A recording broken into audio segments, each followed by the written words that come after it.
Alors, qui je suis Je m'appelle Caterina, j'ai 25 ans, je pense que tout le monde commence comme ça. Tu viens d'où? Je viens d'Italie, je viens de Venise. J'ai débarqué en France avec ma maman quand j'avais 6 ans et j'ai commencé l'école ici. J'ai appris le français ici et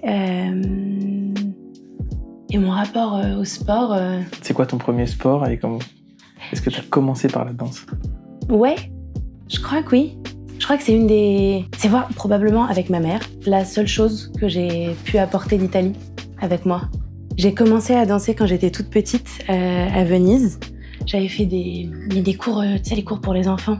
Des trucs où tu danses. Tu fais pas des cours de danse, c'est pas la technique. Et j'ai aucun souvenir de ce moment-là. C'est très drôle parce que j'en ai reparlé avec ma mère des années après et elle me disait mais si, tu te rappelles, machin, t'as fait ça mais pendant longtemps en plus, je crois que j'ai fait 2-3 ans là-bas et elle me disait mais si, tu t'en rappelles pas. Et j'ai aucun souvenir. Par contre, j'ai l'impression que ça a toujours fait partie de ma vie. Enfin, oui en fait. Quand j'étais petite, donc ma mère aussi a fait beaucoup de danse, je suis très proche avec ma maman. Et quand j'étais petite le soir, elle me disait souvent histoire ou danse. Génial. Et donc, souvent, je choisissais qu'on danse ensemble. Donc, il y a encore des musiques qui, pour moi, sont les musiques de quand je dansais dans le salon à Venise avec ma maman et que j'étais toute petite. Et donc, quand t'es arrivée en France, tout de suite, t'as repris la danse? Il n'y a pas eu de temps où t'as... Oui, je crois que oui.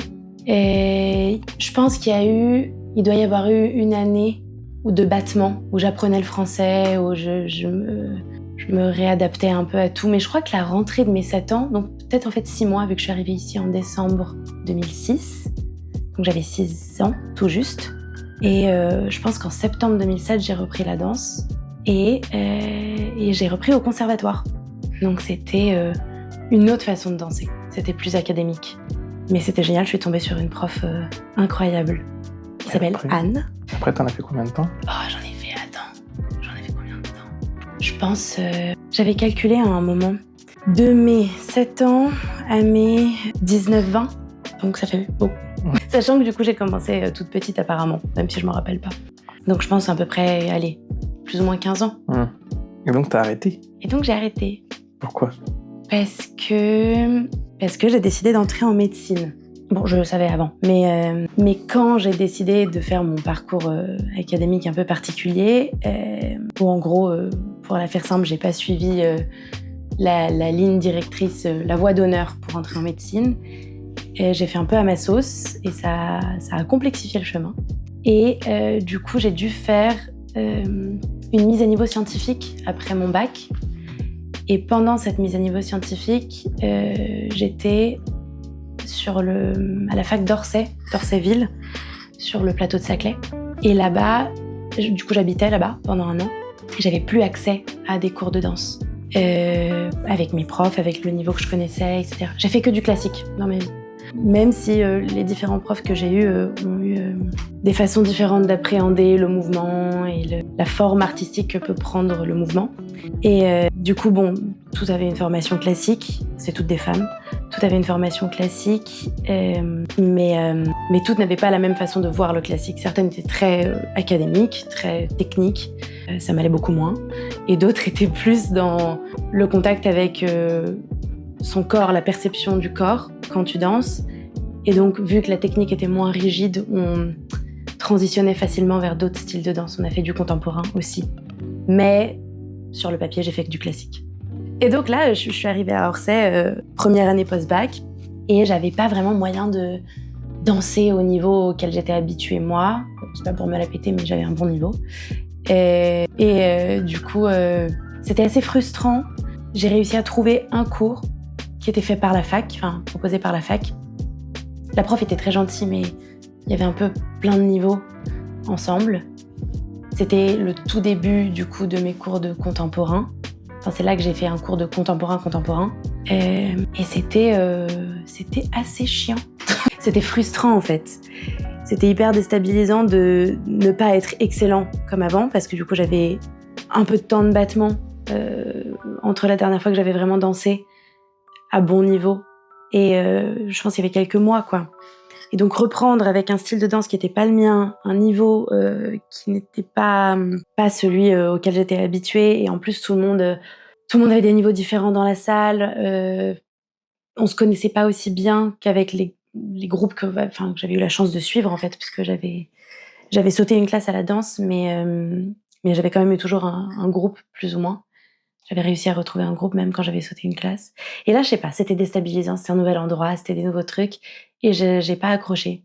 Et peut-être aussi parce que la pression du taf était trop grosse, mais c'est bête parce que ça m'aurait aidé, je pense. Mais bon. Donc aujourd'hui, t'as pas repris. Et est-ce que t'as envie? Bonne question. J'ai toujours envie. Je danse concrètement dès que je peux. J'ai un petit rituel le matin où, en vrai, je danse tous les matins. Où je bouge un peu mon corps.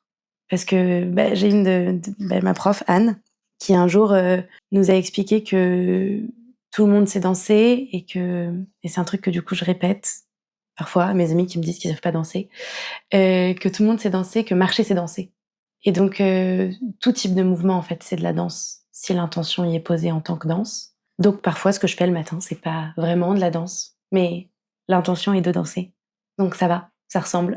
Mais j'ai pas pris de cours depuis très longtemps. Je pense que alors, le dernier moment où j'ai vraiment suivi des cours de danse, c'était du coup à cette période-là, à Orsay. Mais j'ai fait un cours l'année dernière. Je te l'ai dit d'ailleurs. J'ai fait un cours l'année dernière de contemporain à Paris, à Bastille, et avec des amis. Un qui danse très souvent dans ce studio-là, et un qui n'avait jamais dansé de sa vie. Et c'était très chouette de suivre des instructions, parce qu'en fait, quelque part, c'est ça aussi un cours, quoi. On te donne des instructions pour progresser. Sauf que je crois que c'est ça qui m'a un peu dégoûtée de la danse aussi. Je crois que j'avais besoin de bouger mon corps parce que je décidais de bouger mon corps et pas parce qu'on me disait de le faire. Et du coup, là, c'était paradoxal que face à un cours, le cadre me plaise. Généralement, c'est ce qui me déplaisait. Mais parce que, est-ce qu'au niveau, au niveau que tu as eu, quand tu as arrêté après les 15 ans, est-ce que aussi le cadre, il n'impliquait pas aussi peut-être de tendre vers un niveau professionnel, de tendre vers des représentations? Est-ce que c'était pas ce cadre d'exigence de haut niveau de danse qui était totalement différent que peut-être celui-là que tu as reconnu 10 ans après? C'est vrai, il y avait de ça. Il y avait beaucoup de ça d'ailleurs. Je pense que c'est ça qui a déclenché, c'est la quête d'exigence, de perfection permanente. Parce que c'est ça aussi la danse, ce qui est différent entre la danse et certains autres sports, c'est qu'il y a une quête de beauté dans tous les mouvements, et qui fait que c'est la silhouette qu'on cherche à retrouver. Et le problème avec cette histoire de silhouette, c'est aussi, je pensais te parler de santé mentale, c'est aussi les troubles qui peuvent se développer autour de l'image que tu as de ton corps, de toi, de comment tu bouges dans l'espace et du regard que les autres posent sur toi. Donc avant les professionnels et puis finalement tout le monde, parce qu'au bout d'un moment, c'est un regard que tu poses sur toi-même de jugement qui n'est pas du tout sain, malheureusement. Et ça, c'est le milieu j'imagine que c'est dans beaucoup de sports de haut niveau. Mais en tout cas, dans la danse, moi, c'est ce qui m'a beaucoup fait de mal à l'époque, parce que j'ai développé des troubles du comportement alimentaire à cause de ça. Et c'est dur parce que c'était un endroit où j'ai jamais été excellente, en vrai, dans ce que je faisais à l'école, dans plein de trucs, mais à la danse, j'étais excellente. J'étais très bonne. J'avais pas la technique parfaite, j'avais pas la rigueur parfaite, mais sur scène, j'avais l'expressivité nécessaire pour que on regarde pas certains trucs de technique que je pouvais, là où je pouvais manquer de précision, de souplesse. Il y avait toujours quelqu'un de plus souple et de plus précis que moi, mais sur scène, je savais que j'étais bien. Je savais on me voyait bien. Voilà. Donc là, tu as parlé un peu t'évoques déjà une question que je pensais aborder plus tard, mais c'est intéressant du coup de parler tout de suite de jugement, de l'image de ton corps, et tout de suite un peu d'anxiété et de pression qu'on t'impose, mais que tu te rajoutes aussi sûrement de manière inhérente quand tu fais de la danse, quoi. Mais est-ce que c'est le genre de truc qui a impliqué des doutes aussi sur le choix de faire ça, Je suppose que tu as fait des représentations. Est-ce que c'est un truc où tu te sens jugé peut-être par tes camarades ou c'est pas que par la personne qui vous encadre? Comment est-ce que tout ça s'englobe? Plein de questions. Alors, le jugement, initialement, j'ai l'impression, je pense, j'essaye de retracer, je pense que j'ai jamais fait ça, mais je crois que le jugement initial, c'était plus difficile à exprimer. Moi qui avais peur de ne pas être à la hauteur de quelque chose, parce que j'imagine que ça a été déclenché par des petites remarques, des trucs du style « Prends ton vin, je vois ton déjeuner », tu vois.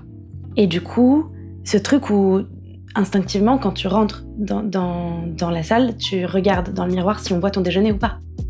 Et donc, du coup, tu essayes de faire en sorte qu'il n'y ait pas de déjeuner à voir, quoi. Et donc, je pense que c'est des remarques comme ça qui lancent une sorte d'obsession dans la tête sur l'image, sur un détail. Et d'autant plus que c'est souvent en fait des personnes que tu admires énormément qui te font la remarque initialement. Et puis, c'est un milieu très compétitif quand ça arrive à un haut niveau. Et puis c'est très cliché aussi. Et puis forcément, ouais. si c'est la personne qui te structure et qui t'apprend, qui te juge comme ça, tu finis par regarder autour de toi aussi. Se dire, mais moi j'ai mangé, mais elles ont toutes mangé. Ok, non, elle a moins de ventre. Je suppose que la comparaison, en fait, elle est presque obligatoire. Et alors, pour répondre à ta question, non, il n'y avait pas beaucoup comment dire... de rivalité. De rivalité entre filles. Il y avait de la compète parmi les plus fortes, mais en fait, souvent, on était copines. Mais tu pouvais pas t'empêcher de te dire merde, elle est plus haute que moi, elle a son écart facial et moi je l'ai pas, et ça c'est un truc que j'ai jamais eu et je l'ai toujours là. Mais je sais pas, c'était assez bienveillant parce que ça restait à un niveau de conservatoire. Au CRR, quand j'ai fait des cours au conservatoire à rayonnance régionale, là c'était un peu plus mesquin, d'autant plus que je connaissais pas très bien les filles. J'ai fait ça pendant 1 an. C'est l'année où je faisais 7 heures de danse par semaine, je crois, et en même temps j'étais au lycée, du coup j'avais mes heures de lycée, je pouvais pas faire plus. Mais c'était juste après, enfin c'était dans la suite, je crois qu'il y a eu 2 ans de battement, un truc comme ça, mais c'était dans les suites de mon entrée, de la proposition d'entrée à l'opéra. En gros, là c'est hyper déconstruit ce que je raconte. Donc je débarque, j'ai 6 ans, j'arrive à Paris, j'ai une sorte d'année de battement où je fais pas de danse. Je reprends la danse au conservatoire, je commence au conservatoire, je fais mes cours de classique, mon niveau s'améliore, et au bout d'1 an, ma prof me dit « Tu veux pas préparer le concours de l'opéra ?» Ce qui me tentait énormément, j'avais beaucoup envie... Enfin, pour moi, le milieu de la danse, je voulais être danseuse, il n'y avait pas d'autres questions qui se posaient. Et quand elle m'a posé la question, j'ai réalisé qu'il y avait d'autres choses que je ne pourrais plus faire. Je sais pas exactement comment j'ai eu l'info, quoi, mais à un moment, j'ai réalisé que si tu faisais danseuse, tu faisais l'école à mi-temps, donc tu pouvais pas devenir architecte, avocate, médecin. Et je crois que j'avais déjà quelque chose pour soigner, un truc qui me donnait envie de soigner les gens à ce moment-là, et donc j'ai demandé à ma prof, mais si je deviens danseuse, je pourrais pas être médecin?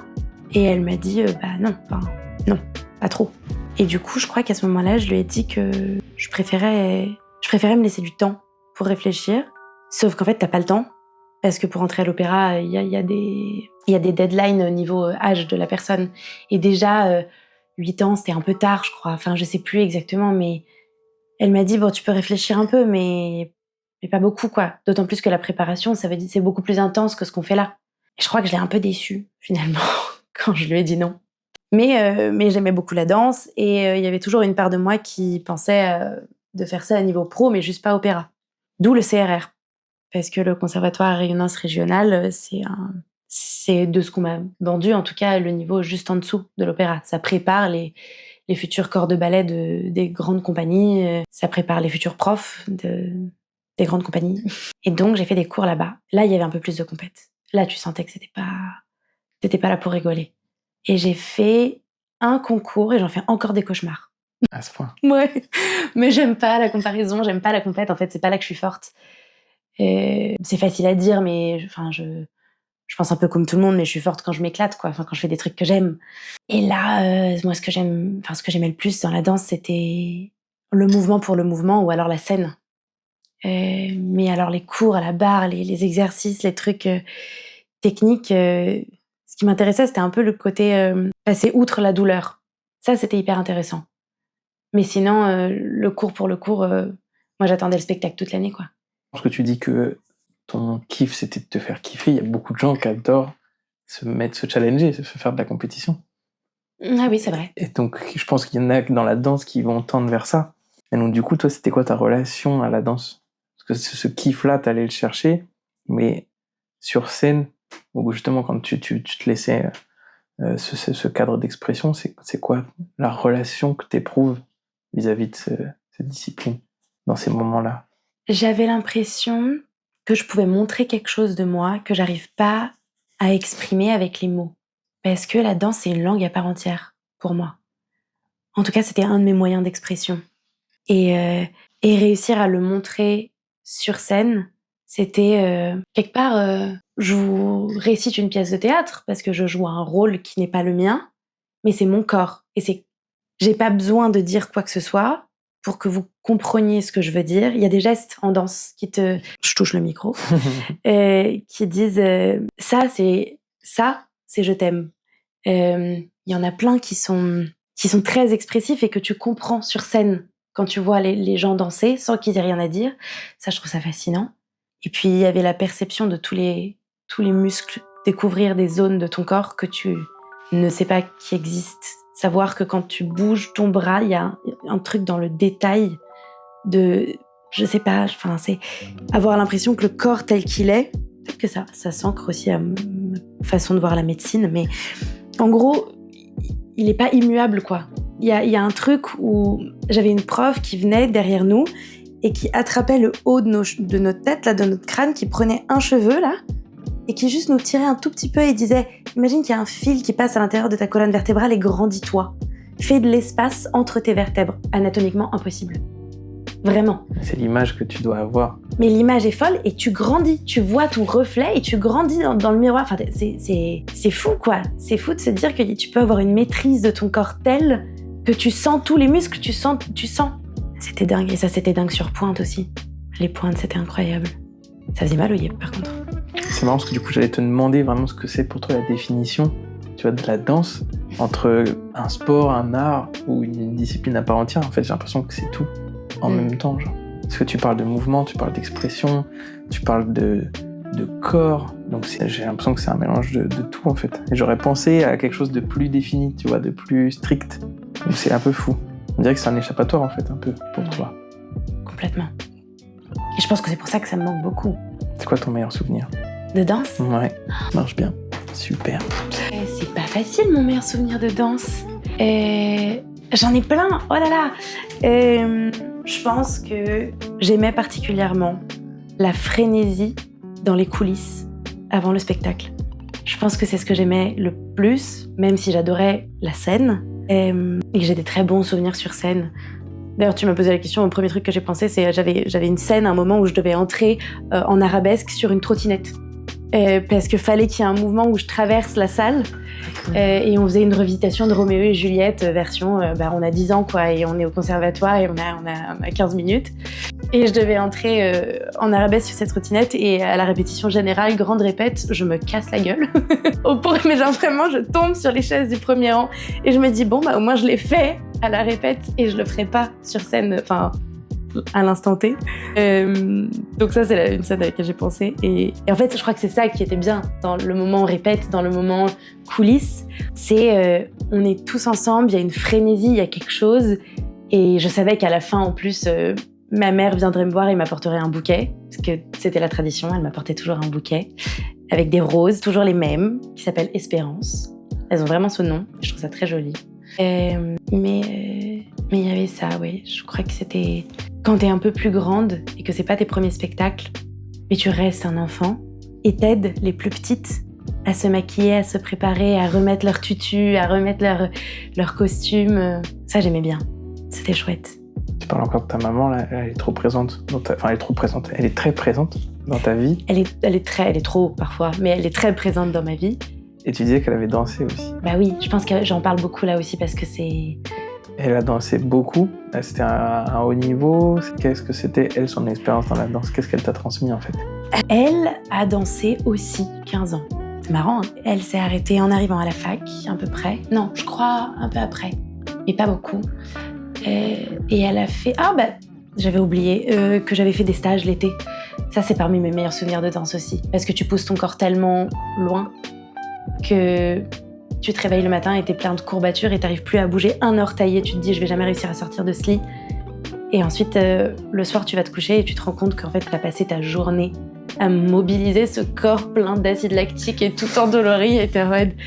Et j'ai réussi, quoi. J'ai réussi à le bouger. Bref, ça aussi, c'était incroyable. Et donc, ma mère a fait aussi des choses comme ça, beaucoup. Elle a fait plus de compètes que moi. Elle a grandi dans une relativement petite ville du nord de l'Italie. Donc, elle avait... Disons que ma grand-mère était assez mère poule pour elle. Elle la laissait très peu sortir, très peu voir ses amis. Et son grand espace de liberté à elle, c'était la danse. Donc je pense que c'est comme ça qu'elle m'a parlé de la danse étant petite. Et c'est comme ça que j'ai sûrement eu envie de danser. Je sais pas, mais je pense que c'est quelque chose qu'elle m'a transmis. Enfin, c'est pas venu de moi. T'as des souvenirs d'elle en train de danser? Si, on faisait pendant des années et des années, on faisait toujours le Nouvel An chez nous à Venise et on invitait plein d'amis. C'était la soirée de l'année, ma mère invitait plein de ses potes. Il y avait des enfants, donc leurs enfants. Nous, d'ailleurs, mes copines de Venise et moi, on faisait des petits spectacles de danse, de théâtre, des trucs comme ça, devant les adultes. On les préparait pendant toute la soirée puis on allait les voir. Mais au bout d'un moment, juste ma mère mettait de la musique et tout le monde dansait. Les jeunes, les vieux, il y avait des personnes âgées, il y avait des parents, des gens qui ont l'âge de nos parents, et il y avait nous. Et là, je me rappelle de ma mère qui danse. Et parfois, on danse encore ici. Le soir, je rentre et je pète des câbles et je mets la musique très fort et on danse. C'est trop bien. Je vais évoquer un autre sujet. Donc, tu parlais tout à l'heure, tu évoquais déjà un petit peu que c'est la médecine qui t'a poussé à arrêter.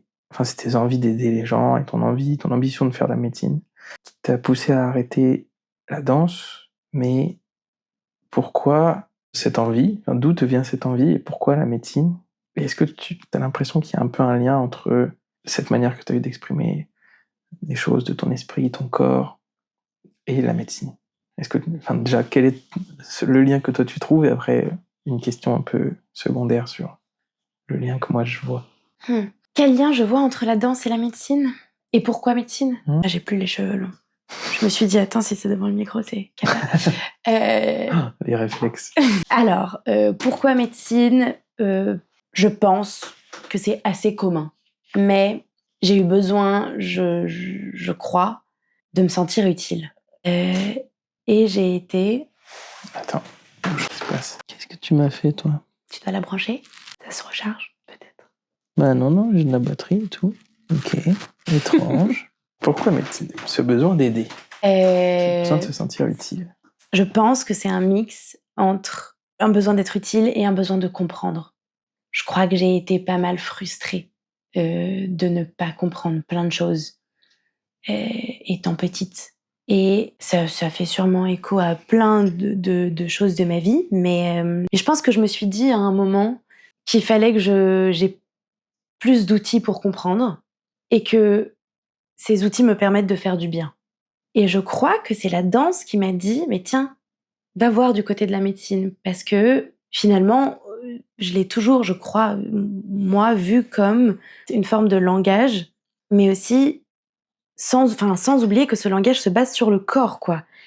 Et j'ai eu la chance d'avoir des profs, dont Anne en particulier, qui étaient très en contact avec le corps. C'est elle qui m'a diagnostiqué ma scoliose. Enfin, c'est fou quand même. Et j'ai une toute petite scoliose dans le dos, mais quand j'étais plus petite, ça se voyait plus parce que j'étais encore en croissance. Et c'est elle qui l'a vu. C'est pas très difficile à diagnostiquer une scoliose, mais elle l'a vu parce qu'elle faisait attention à la corporalité de ces jeunes enfants qu'elle voyait grandir. Et du coup, elle nous expliquait plein de choses. Il y a une fille qui s'est déboîté le genou dans notre cours et elle nous a expliqué ce qui se passait. Elle nous faisait des cours d'anatomie. Parfois, elle prenait des moments comme ça, au début de nos cours, pour nous faire des cours d'anat. Puis j'ai eu une autre prof qui s'est blessée à un moment au genou et qui pouvait plus danser comme avant. Donc c'était le cliché de la prof de danse qui boite et qui a toujours l'air un peu triste, mais qui était très gentille avec nous. Trop, pas assez exigeante, mais très gentille. Et elle nous a expliqué sa blessure aussi. Et je pense que c'est là que j'ai porté mon attention sur le corps. Et entre cette attention sur le corps, le besoin de comprendre et le besoin finalement de faire quelque chose de bien, d'aider, d'être utile, de trouver une utilité, je crois que ça m'a menée vers la médecine. Je pense. Tu t'es retrouvée dans tout ça? Ouais. Puis c'est assez mainstream la médecine, tout le monde nous dit que c'est trop bien. Et tout le monde nous dit que c'est dur. Moi j'adore les trucs qui sont difficiles. Chaque fois je suis allez. Petite mise en danger. Challenge avec moi-même. Pas de compète avec les autres par contre. J'ai raté. J'aurais pas dû. J'aurais dû choisir une voie où il y avait moins de compète. Bon. Ouais, mais c'est pas la même compétition. C'est quand même une compétition d'abord avec toi-même, avant d'être une compétition avec les autres. Ah, je sais pas lequel des deux est plus une compète avec moi-même qu'avec les autres. Parce que le sport, c'est tous les jours où En fait, c'est pareil. C'est vrai, c'est la même chose. Tu te compares aux autres, mais c'est avant tout ce que toi tu sais et ce que tu peux sortir, quoi. Ouais, c'est vrai. De ton expérience de médecine actuelle, est-ce que tu as l'impression que dans la danse, il y aurait besoin de plus d'accompagnement psycho ou même suivi médical, kiné, ou globalement suivi médical, que ce soit mental ou physique? Alors, les danseurs sont globalement très bien suivis d'un point de vue médico-clinique. À haut niveau? À haut niveau, bien sûr. Il y a un soin qui est porté au corps parce que c'est leur outil de travail, parce que... mais je pense que c'est le cas dans beaucoup de sports à haut niveau. Les kinés sont extrêmement présents. J'ai été suivie pendant des années, par exemple, par un kiné spécialisé dans les danseuses. Sa femme est danseuse à l'opéra. C'est une danseuse de l'opéra qui nous l'a conseillé parce qu'on est amis de cette fille. Enfin bref. Donc il y a un suivi quand même assez conséquent de ce que j'en sais moi. Le suivi psychologique n'est pas du tout assez présent, mais de toute façon partout dans la société, on va pas se mentir. Mais je pense que dans le milieu de la danse, il y a ce regard qui est posé sur le corps qui peut être très toxique, d'autant plus sur des corps qui grandissent, en fait, des corps en évolution. Souvent des corps de... Moi, je parle de mon expérience, mais souvent des corps de petites filles qui grandissent, qui passent l'adolescence, qui prennent des formes, qui ne reconnaissent plus elles-mêmes leur corps dans le mouvement, même qu'elles savaient faire à la base. Et je pense que ça, c'est déjà en soi extrêmement déstabilisant, mais le regard posé par les profs, par l'entourage, par le milieu académique de la danse est très sévère. Il y a la fille d'une des meilleures amies de ma mère, qui est pour moi comme ma petite sœur, et qui a grandi en faisant beaucoup de danse aussi, à Venise, et qui maintenant, depuis le début de l'année, est entrée à La Scala de Milan, ce qui est l'équivalent de l'opéra. Et quand elle est entrée, j'ai eu une longue conversation avec elle avant qu'elle commence, en lui disant qu'au premier signe, notamment de troubles du comportement alimentaire, et j'en ai parlé très ouvertement avec elle parce que je trouvais que c'était fondamental qu'elle ait les outils pour savoir se défendre de ça.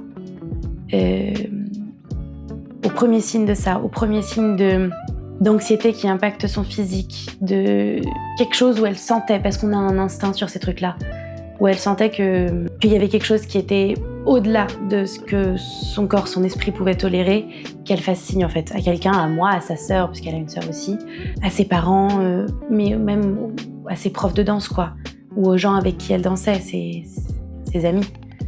Mais en tout cas qu'elle en parle à quelqu'un, quoi, parce que justement il y a un manque d'accompagnement pour moi, à mon avis. Si. Et que c'est un milieu qui est méchant. En vrai. C'est un peu un milieu de requins. C'est un peu un milieu qui est un mix entre la mode et le sport de haut niveau. On regarde ton corps et on dit... on te pèse, hein. Avant, je sais pas à quel point c'est encore fait, mais pendant des années, on pesait les danseuses. On mesure tes tours de taille. Et la question là, sur le suivi psycho, j'ai un peu envie de l'étendre sur l'accompagnement ou la compréhension par les enseignants des menstruations, de peut-être l'envie d'avoir un enfant, des grossesses. Est-ce que tout ça, c'est des sujets auxquels tu as été confronté par des connaissances ou par procuration toi, ouais. Par procuration, oui. Donc, justement, je parlais de la fille de mon amie, qui est trop jeune pour que je la cite, mais j'ai très envie de dire son prénom toutes les semaines. Mais elle, pour le coup, est entrée à La Scala assez tard. Elle avait déjà eu ses règles, elle avait déjà fait sa puberté, et elle était dans une phase globalement encore de croissance physique, même si elle était déjà réglée. Et donc, quand elle est entrée, elle avait une poitrine moins développée que ce qu'elle a maintenant, et des hanches moins larges que ce qu'elle a maintenant. Et pourtant, ça fait que quelques mois, mais ça va relativement vite, la puberté. Et c'est un obstacle véritable dans l'exercice de son art et dans l'apprentissage, parce que elle a eu des profs qui lui ont mis des bâtons dans les roues, d'une manière plus ou moins explicite, ou en disant que elle n'avait pas de niveau pour monter dans les années supérieures si jamais elle ne faisait pas plus de sport, si jamais elle ne surveillait pas plus son poids, etc. Et il y en a qui sont allés très directement lui dire ta poitrine est trop grosse pour être danseuse professionnelle. Donc tu seras probablement dans le fond du corps de ballet, si tu as de la chance, et certainement pas dans le corps de ballet de la Scala. Alors qu'elle passe ses journées à danser comme une folle, qu'elle est à je sais pas combien de kilomètres de sa famille, et qu'elle a tout sacrifié pour aller dans un monde qu'elle connaît pas du tout, et juste parce que génétiquement, elle a un tour de poitrine un peu plus grand que les autres filles de sa classe, quoi. Ce qui est un truc que tu vois très facilement en fait quand tu vas à l'opéra. Les danseuses ont toutes le même corps. Et c'est pas un hasard. D'ailleurs, la couleur de peau, c'est pas un hasard. C'est en train de d'évoluer doucement, mais déjà beaucoup trop doucement. Et en plus, seulement à très très haut niveau. Donc, bon. Oui, puis je pense que quand t'as tes règles, tu fermes ta gueule et t'assumes la douleur. Ah bah oui. Aussi. Ah bah ça, bien sûr, oui. Mais ça, donc avoir un enfant, c'est inimaginable. Eh bah, y en a. Je connais des danseuses qui ont eu des enfants. Celle qui justement nous a présenté le kiné en question, chez qui je suis allée pendant des années, elle était première danseuse à l'opéra. Elle allait passer étoile. Elle s'est blessée au genou. Et elle n'a plus pu danser comme avant. Donc elle a fait du mannequinat de danse. C'est une très très très jolie fille. Et bizarrement, on est à peu de temps après être sortie de l'opéra, elle est tombée enceinte. Et là, elle a pu avoir des enfants. Et elle a 2 enfants qui se portent très bien et ça se passe très bien. Mais elle les a eus tard. Relativement tard. Et à un moment, peut-être plus danser, du coup aussi. Bah oui, mais c'est ça. C'est que dès qu'elle a eu la voie libre, enfin en gros, il y a un rêve qui s'est envolé parce qu'il était plus atteignable, et bah elle a pu assouvir quelque chose d'autre. Mais c'est faisable d'avoir des enfants. Regarde, Dorothée Gilbert, elle a une fille. La femme de mon kiné a 2 enfants. C'est faisable. Mais je pense que ça, pour le coup, c'est comme dans beaucoup de métiers féminins. Hein. Enfin, dans beaucoup de métiers où il y a des femmes qui exercent ces métiers. C'est toujours, encore aujourd'hui, pénalisé quelque part. En plus de toutes les contraintes sur le changement d'organisation de ta vie et tout ça, qui sont présents dans tous les domaines du monde pour une femme, il y a aussi, du coup, là, évidemment, le regard direct sur le corps et la performance même, parce que tu pèses plus lourd, tu prends des formes, et ça, c'est un truc qui impacte que les métiers de l'image, en fait, où le corps est une image. Complètement. Et à la danse, il n'y a pas 1 centimètre de ton corps qui n'est pas scruté. Donc, si t'es enceinte, ça se voit, globalement. Ouais. Mais ouais. Est-ce que tu penses que, pour toi, c'est un exutoire, la danse? Il y a un truc où c'est une forme d'expression magnifique, artistiquement, mentalement, physiquement. C'est plus qu'un sport. Est-ce que tu envisagerais que la danse, ou alors peut-être que ça existe déjà et je suis juste pas informé, mais puisse servir des fins thérapeutiques ou médicales? Ça existe, la danse-thérapie, parce que l'art-thérapie existe, je pense, plus que... Enfin, je sais pas. Ça mélange, du coup, et c'est ça qui est assez unique en danse, c'est que c'est vraiment un art à part entière et un sport extrêmement technique. Donc, tu as le côté thérapeutique de la libération d'endorphines, de ces libérations hormonales, où tu te sens plus serein, plus léger. Et à côté, tu as le soin du détail, la volonté de faire les choses, de créer de la beauté. Et ça, c'est extrêmement thérapeutique aussi. Et dans le service de psychiatrie, où j'ai fait une partie de mon externat, 3 mois là récemment, j'ai fait un stage, il y avait de la danse-thérapie. Il y avait des séances organisées où les patients pouvaient danser. Et c'est plus une histoire de liberté de mouvement que de technique, mais je sais pas. Il y a quelque chose d'hyper libérateur, je pense, en vrai, dans la danse. Et puis je suppose que ça doit toucher autant le physique que le cerveau, quoi, que la tête. Oui, oui. Bah déjà, ça t'ancre dans le réel, ça t'ancre dans ton corps, ce qui est un des premiers trucs un des symptômes les plus courants. En vrai, la dissociation, c'est être distant de son corps, avoir l'impression de fluctuer au-dessus, de pas s'appartenir. La danse, c'est bien parce que tu sens que là, si tu dis à ta main de bouger d'un côté, bah elle va y aller et elle va faire quelque chose, et c'est pas purement utilitaire, mais c'est dans un but sensitif, quoi, et de beauté. Donc ça existe et ça marche. Trop bien. J'étais curieux. J'ai une dernière question, je vais pas te prendre beaucoup plus de temps. C'est quoi la plus grande leçon que la danse t'a apportée dans ta vie? Ou peut-être juste la plus importante, pas forcément la plus grande. C'est toujours difficile de répondre à des questions vagues comme ça, donc à chaque fois j'opte pour dire le premier truc qui me passe par la tête. Je pense que c'est dépasser la douleur. Je crois que je l'ai évoqué vaguement, mais d'ailleurs j'ai vu un documentaire sur Arte qui parlait de ça. Sur la danse? Ou sur juste la sur notion la de douleur. Sur la notion de la douleur. Et en fait, pour moi, c'est ça, c'est les sports de haut niveau qui te fatiguent le corps et qui te font atteindre ce point culminant où tu te dis non, je peux pas aller outre, je peux pas. Mais avec l'intention. En fait, tu te laisses porter par l'intention, tu forces un peu le corps, tu te laisses porter par l'intention, et en fait, tu dépasses ce point culminant qui est douloureux, qui est fatigant, qui est éprouvant physiquement. Dans la souplesse, il y a quelque chose où le muscle est tiré jusqu'à un point, tu peux pas le tirer plus. Tu te dis que si tu le tires plus, par exemple, si tu le tires plus en un à-coup, bah, tu vas te faire un claquage.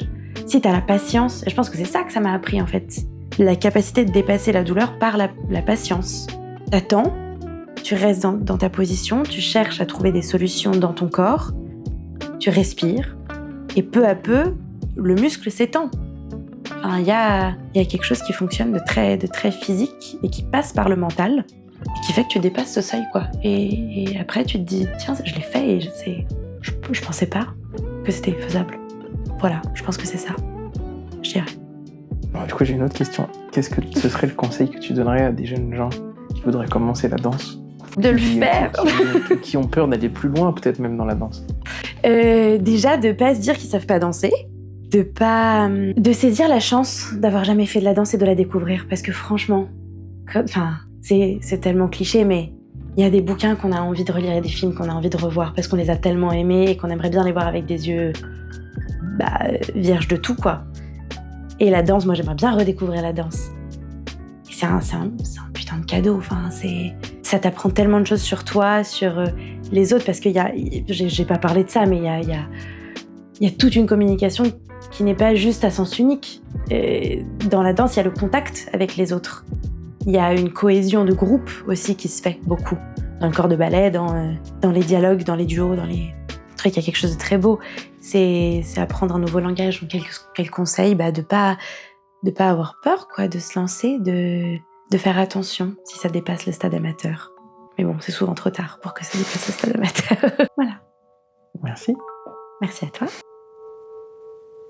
Je pense que le nouveau, il te mènerait forcément dans une zone où tu connais pas et où tu te redécouvres, je pense. Que le classique, tout le temps, les gens qui font du classique, j'ai l'impression, parlent de contemporain. Et ouais. Tu vois, c'est un truc où les deux sont intimement liés, j'ai l'impression.